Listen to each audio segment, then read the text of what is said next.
చాలాసార్లు లైఫ్లో problems situations వల్ల కాదు, మనం చూసే యాంగిల్ వల్ల. సర్ఫేస్ నుండి చూస్తాం కానీ లోపల ఏమవుతుందో మిస్ అవుతాం. అందుకే ఎక్స్రే అవేర్నెస్ అన్న స్కిల్ అవసరం. Welcome to A to Z life skill series 26 days challenge.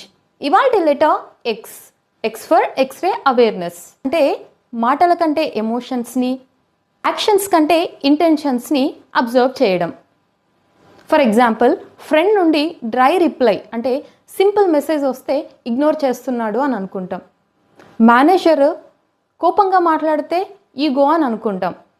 But రియాలిటీలో అది ప్రెషర్ అయినా అయి ఉండొచ్చు, లేదంటే టైర్డ్నెస్ అయినా అయి ఉండొచ్చు.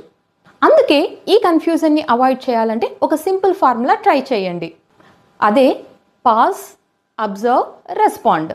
Step 1, pause. రియాక్ట్ అవ్వకుండా 1 సెకండ్ పాజ్ అవ్వండి. Step 2, observe. మాటల కంటే కూడా వారి బిహేవియర్ ప్యాటర్న్స్ని అబ్జర్వ్ చేయండి. Step 3, respond. ఎమోషన్స్తో కాకుండా అవేర్నెస్తో రెస్పాండ్ అవ్వండి. అప్పుడు చూడండి, ఎక్స్రే అవేర్నెస్ వల్ల ఆటోమేటిక్గా లైఫ్లో డ్రామా తగ్గి మిస్అండర్స్టాండింగ్స్ క్లియర్ అయ్యి మెచ్యూరిటీ పెరుగుతుంది.